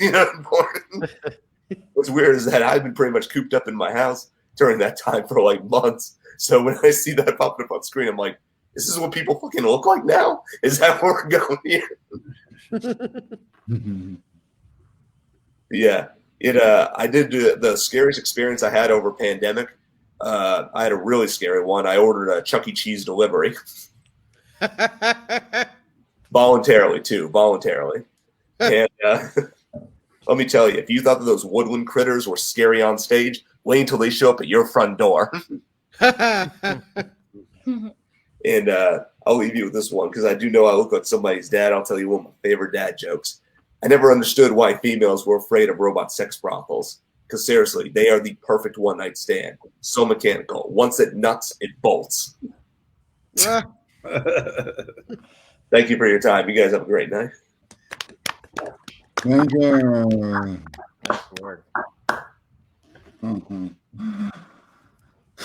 That's great. I can't wait for these questions. So in a previous thing, I misgendered Dana Gould. Dana Gould is actually a dude. And I think he goes, I don't know. I might have misgendered him again. He might not identify as a man. But anyways, the link for his stuff I just put in the chat. Chris, nice. I was doing some research on you, and like the most famous person to come out of your town is Billy Gilman. And yeah, that's who Wikipedia came up with. They were like Billy Gilman. Yeah, that's good. So how did you make the adjustment from going from, such a small little Rhode Island town to being a Seminole? Like, I'd imagine, Tallahassee's a crazy place to go to school. Oh yeah. I partied way too hard. I've been sober as a result of all the partying that I did at FSU. Like, it's crazy. I actually worked at the McDonald's over in Tallahassee, so I already know what I was going to sound like from all the customers I've served over there. Like, but it's like after the games would end over at McDonald's, like they always kept us there until 3 a.m. So I did the night shift, and then it would go on until 4 a.m. And because they always needed to serve extra people because like people were pouring like crazy. But you see the weirdest shit at that McDonald's. Like there's actually 2 homeless guys that actually got into a fight over McDouble. It gets worse from there. One of them literally pulled a hammer out of his pants and started going to town on the other guy right in the middle of the lobby, like over a McDouble. And what was the weirdest thing about that too? Is that's the first time I've been at that McDonald's where I had fresh ground beef on its premises. Wow. I'd imagine there's some pretty crazy stories at Florida State, though. Like, it's got to be a cool place to go to school. Oh, it is. If you love football, there's nothing like sitting there in that arena and cheering for the Seminoles. Seeing Burt Reynolds throw the spear during one of the biggest seasons that FSU had. It was after the shooting that happened at the library. Burt Reynolds came, and he threw the spear, basically say, Seminole strong, basically. Nice. Because he also went to FSU, Burt Reynolds. Is that like the biggest alum of all time? Oh no, Sarah Blakely. She made the Spanx. She's an alum from FSU. I watched some of her master class. It was really good, actually. She actually never talks about FSU. She never talks about FSU. There's a reason for that. She talks about Spanx a lot, though, in her master class. Yeah, I would have never known she went to Florida State. Yeah, she doesn't say shit about her time at FSU. So I'm like, I don't know why. Especially all the professors were even talking about that. They noticed that she never ever mentions FSU. We don't know what happened. And did you go straight from there to Vegas? Yes, I went from there. I went actually down to South Florida, and sorry, that was my medicine. I started working a little. I just went full Beetlejuice with that one. I started I started working at a bunch of like weird jobs over in like South Florida. Couldn't really make it very well. So then eventually, because I'd actually volunteered on like just a bunch of random political campaigns, because in Tallahassee it's like the capital, so they always have like campaigns. A bunch of guys just like would serve like food at barbecues. So like what I do is like, you know, they just say, hey, you want to volunteer? I got some experience. So I saw that they were offering a job where it said, oh, you can go to all these different states and just work on whatever campaigns, local and stuff that we offer you. I'm like, I need a job. So I was like, sure, you know, why not? And I actually ended up traveling to Amarillo, Texas. I worked almost the entire state of Texas, like a new city every 2 weeks. I was in Seattle. I was in like a little bit further east in Washington State. I was in Montana. That was a culture shock. I was in Virginia. I was in Ohio. And yeah, I really traveled around. Then eventually I got, like, when I got tired of just kind of doing the campaigning and stuff, so I was just like, okay. I landed at Georgia, but I didn't save up enough. So I was like, I need to take the quickest job I had. So I went over to Vegas, and when it was like political research and stuff. And then I started doing some comedy. I'm like, fuck it, I'm done doing this. I want to, like, you know, commit to comedy, you know. So that's what I started doing, and then I just started doing Lyft and Uber when I was around there. That's got to be a great place to work, though. Vegas. Vegas. There's got to be tons of shows just everywhere. Oh my God, yes. Yeah. Like I said, you'll see more famous alums go to Vegas and retire there than you will see them leave Vegas. like seriously, they always used to have like that joke that Vegas was like where people came when, like, you know, it was like retirement time, basically, like, you know, like the old Frank Sinatra, like all those other residencies and stuff. But now it's like you got people like Katy Perry's coming to Resort World. You got like Lady Gaga's residency at Park MGM. You got a lot of really big comics. I know Andy Dice Clay does Laugh Factory a lot, and Jimmy Kimmel has a little comedy club over there, and by the link, and at Seasons of the Coliseum, that's where Jerry Seinfeld performs. Like, he only does like a few nights a year, but it's like whenever. And Brad Garrett has his comedy club at MGM, and that thing's just massive. Wow. Oh, and LA Comedy Club, where I've performed a couple times over, and I think that's where Holly actually performed for World Series of Comedy. Where? LA Comedy Club in Las Vegas. Yep. They're pretty cool over there. Nice. Luke, can I ask Chris a question? Go. Sorry, I rambled. Yeah, go ahead. Chris, you mentioned porn addiction in your set, and I'm not addicted to porn or anything like that. I'm just curious, what's the downside? Oh man! Like how does that ruin your life? It fucks your entire perception up. It fucks your entire perception. Oh, up. does it really? Okay. Like when you're like, especially when you're in bed with a woman and stuff, you're like, okay, you're like, I actually have to try now. Like, this requires skill, not my sheets. So, you know, it's like. Yeah, when you're in bed with somebody, you also can't scroll ahead with your finger and back to. Yeah, I can't scroll if I see where I fucked up. You know, it's like. When you're in the middle of the sex, you can't like look over and go line. Yeah, you can't skip positions by scrolling with the little, you know. Yeah. They have some weird categories nowadays. Mm-hmm. When you're an adult, it's rough. You just watch one commercial, and the rest of it just becomes the porn. Literally becomes the commercial you just watched. There's a lot more viruses online too. I mean, I don't know which is worse, that or the studio. Like sexually transmitted computer viruses? I have my MacBook Air, which is basically like, you know, my wife, and then I have my dirty Chromebook that I throw around and like stream illegal movies on and all that kind of stuff because I know it's full of sexually transmitted viruses. I use my Mac. It's because supposedly Mac can't get viruses, supposedly, unless you download the pop-up stuff. You marry a MacBook, you fuck a Chromebook. That's my... It's something I also learned from porn is that MacBooks don't get damaged when they're wet as much as people think. I did try Pornhub once, and I did get gonorrhea. Fucking computer viruses, man. They're the worst. Yeah. I know the only place that has worse water resistance than an Apple Mac is I'd have to say the Link Hotel in Vegas. Just until it takes a little bit of raindrops, and just Google Link when there's like a rain's a little in Vegas. You'll literally see like it looks like Splash Mountain, like a flood coming right out of Vegas because the way it's designed. It's like I tell people it's the best free water show besides the Bellagio. Have many of you been to Vegas? I know one person has been to. Oh, I know Charlie has. I have. Oh yeah, you have, Robert. I've taken my kids to Circus. Oh my God! Don't judge me. Don't judge me. It's one of the only places you can take kids. Yeah. I went once, and I stayed at the MGM Grand, and the only thing I remember, it was back when they were building the Aria, so that was oh my God, the Aria is amazing. So I was like standing in front of the Aria and, was looking around Vegas, and I was just thinking to myself, this is it. Like, this is the pinnacle of our civilization right here. I think we're done. We're done now. So next 20 years, we're exploding.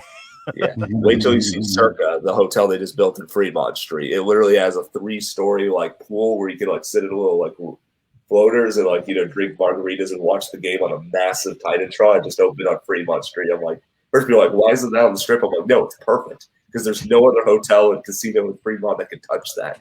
So it's like, so it's like that's like, but you just drive. It's just a massive when you see Circa, and then Resort World's coming, and then sorry, Circus is actually the only hotel that has not been changed at all since its inception. Like the entire like casino and floor and clubs and stuff. It really is not. They have not changed a thing on that building. Is the Tropicana still down there? The little Oh, I love that place. They had like $5 clubhouse sandwiches. I was like, this is where we're going to eat every day. Fuck this $55 buffet stuff. I can't. Oh yeah, I don't believe you. I want the buffets back. I know Caesars is saying like, oh no, buffets aren't coming back. I'm like, no. Buffets are a staple in Vegas. Like, I would I told him I'd go buffet in a heartbeat and hope my heart was still beating after I went to that buffet. That's how good their buffets are. I stayed at the Stratosphere. Yes, the Strat. I got a discount. Nice. And they don't have fridges in the hotel rooms, so like you have to pay extra for a room with a fridge. We didn't know that, since it was just got like a standard room.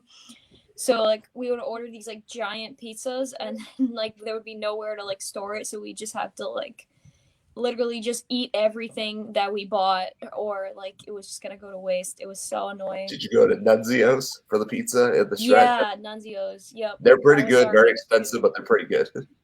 That was our go-to. Everything there is so expensive. They make you pay for like everything. Like every bottle of water is like $4. I was like, yeah, that's Vegas for you. That's how the casinos roll. Once they get you in, they just squeeze. They're like a tube of toothpaste. They just squeeze like everything out of you. They're good at it. Oh yeah, people try to leave the hotel like with the jump they have at the top of the Strat where you can jump up, and the bunch of it's like, you're stuck. I didn't do that. It wasn't open. I went in November, so a lot of stuff was still closed because of the pandemic.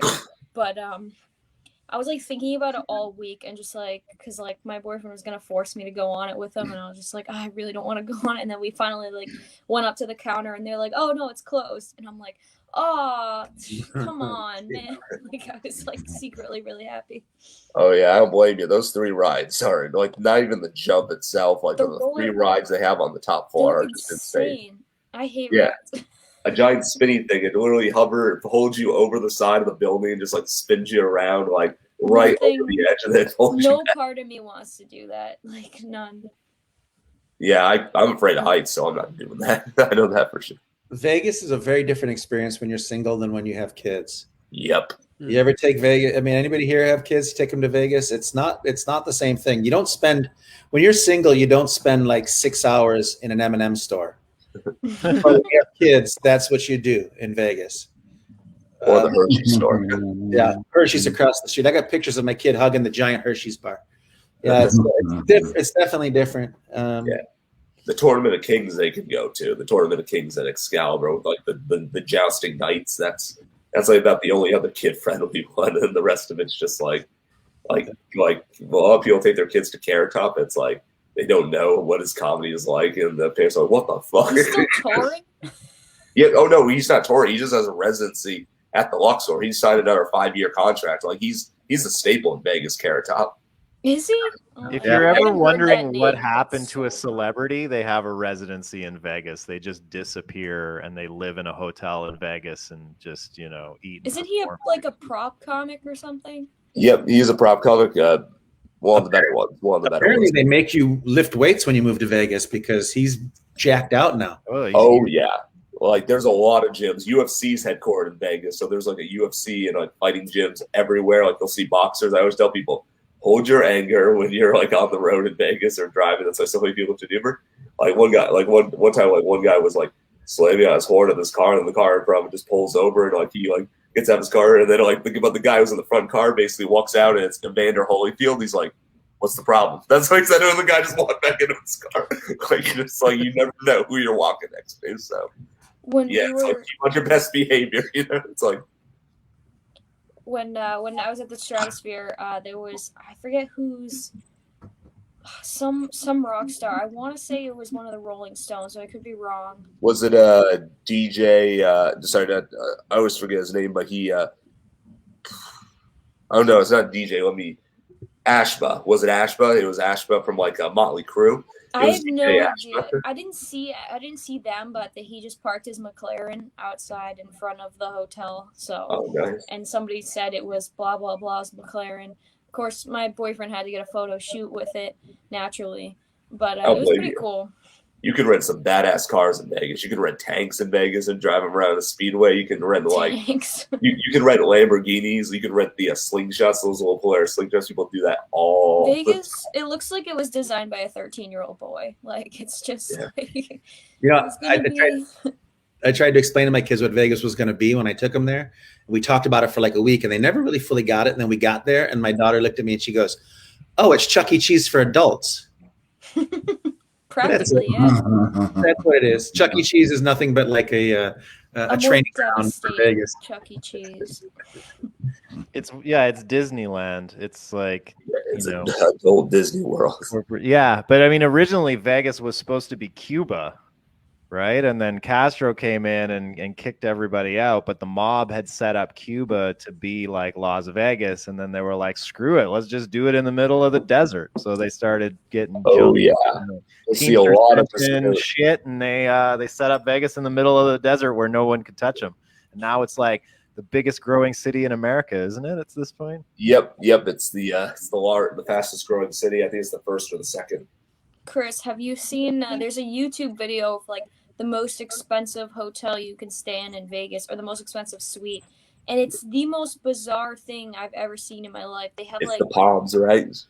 there's like, I forget, we watched a YouTube video on it, and it was like, for the decoration was just like old medicine cabinet like filling, so it just had a bunch of like medical waste like engraved like in the countertops. It was like glass countertops just like covered in medical waste, and there was like butterflies everywhere, and like the world's largest couch. It looked like a nightmare, like, but this place was like, I want to say it was like 10 grand a night or something like that. It was something ridiculous, but it was crazy. Wait till you see what the rooms at the Wynn on the top floor, right below the Wynn sign. Like if you ever see lights in those rooms, which are usually always filled, that's because they have a private casino for the high rollers that are right above them behind the Wynn sign. The rooms are 55 grand a night to stay at those, and they have like their own butler and their own doorbells because the rooms are so massive. But yeah, that's a lot of stuff goes down at the Wynn, like but it's like. That's easily one of the nicest hotels. Always between Wynn and Aria. A lot of people like the Encore. It's like a modern Wynn, basically. There's nothing sadder than like getting up and like going to breakfast, and you just see like the stragglers that are like still in the casino. Like they've clearly been there all night. They're just like, it's like super early in the morning, and you're just like passing by these people that are just like glued to the slots. You're just like, damn, yeah. I'm going to the gym and getting like a protein shake, and there are these people that just lost like their entire life savings just right next to me. Yeah, they always have like a sign where they say report problem gamblers. I'm actually considered to be a problem gambler because I always quit when I'm ahead. How do they they report problem gamblers. I didn't know that they even did that. You're supposed Oh to.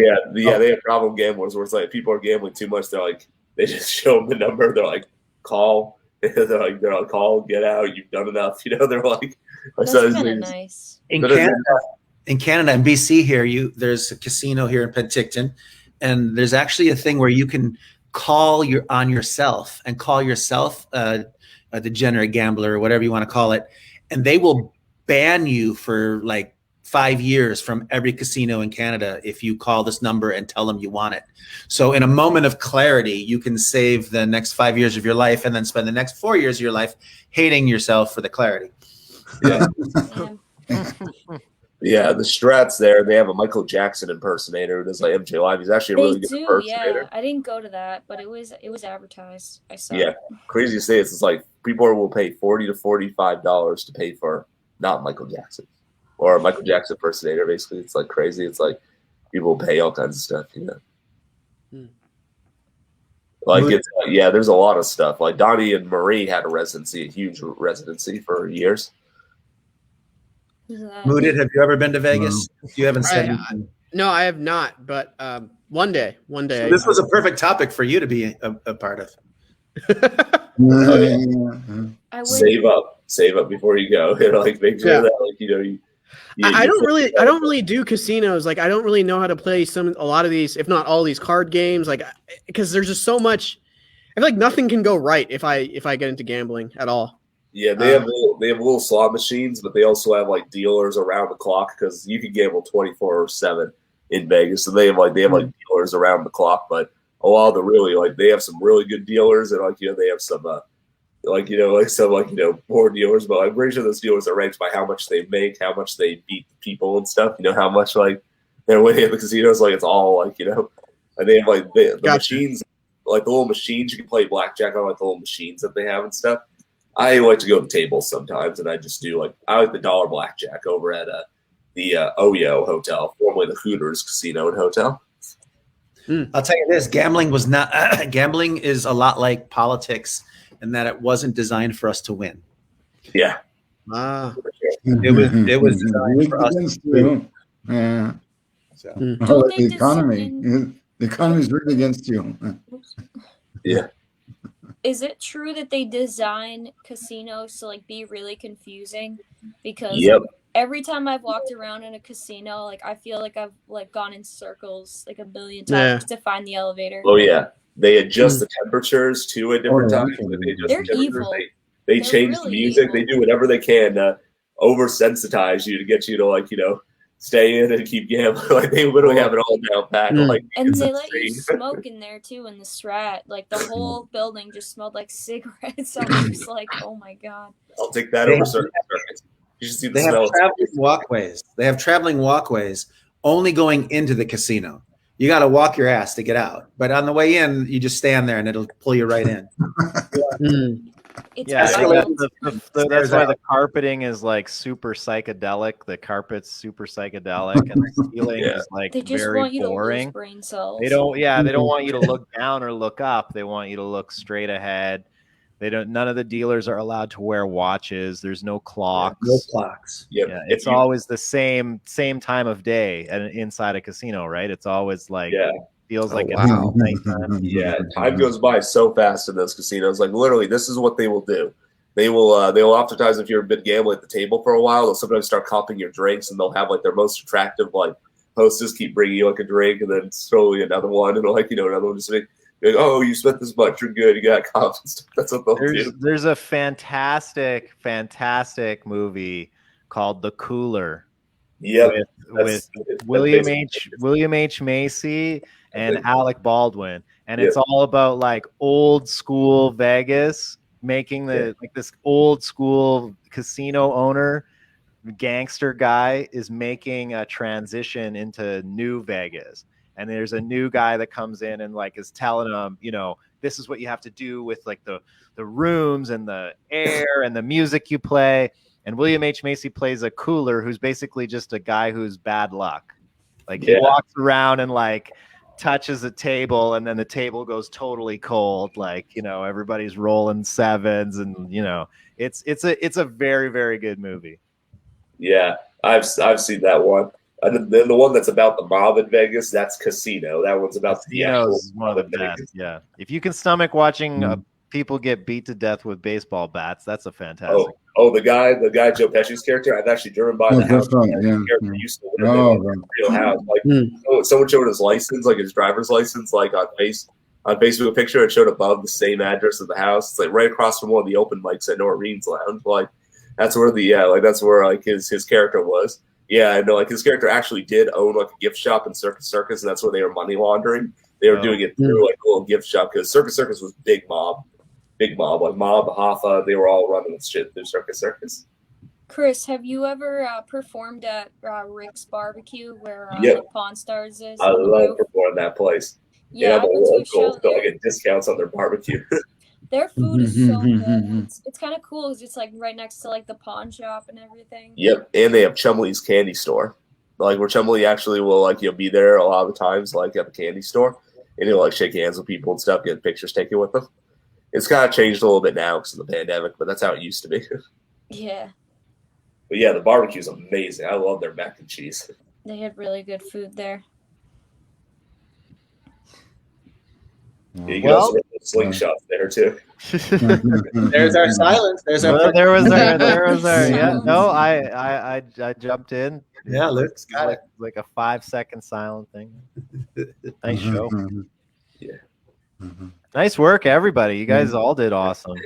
Yeah, great sets. Great. Yeah. Are we all in the same time zone? Yeah. Oops. I'm Eastern. Yeah, same. Pacific. Oh, yeah. Oh, right. You're not. It's almost 7 p.m. here. I might have to start drinking. You're in the cocktail hour now? Yeah. Well, I'm glad I went third because that way during my set I was 3 White Claws in. If I had gone 6, that'd be 6 White Claws in. I'm glad this was a longer show.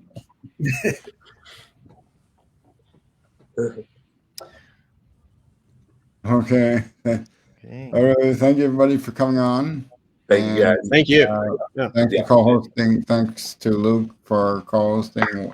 Great work, Luke. Job. And thank you for putting up with my questions, guys.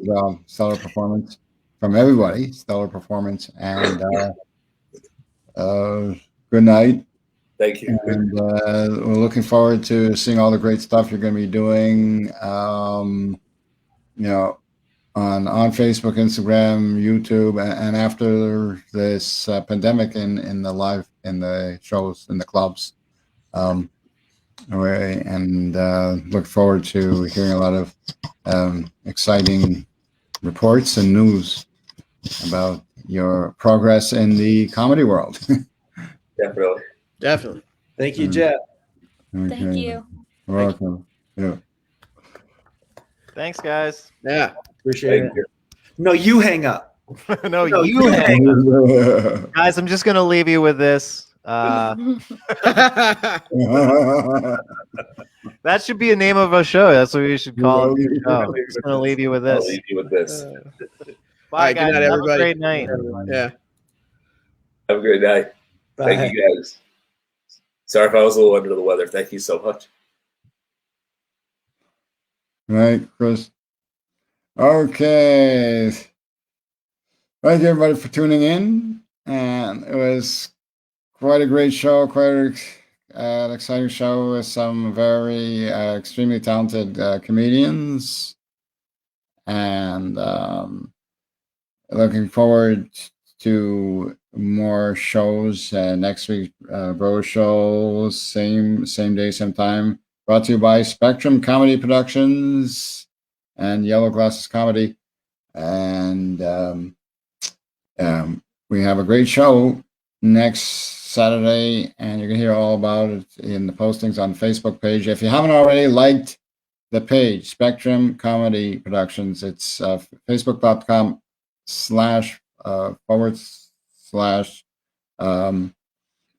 Spectrum Comedy. That's it. So go on, give it a like, and you'll get caught up on all news and be able to catch all of these videos post-stream. So thank you very much, everybody, and stay safe, stay warm, and stay beautiful.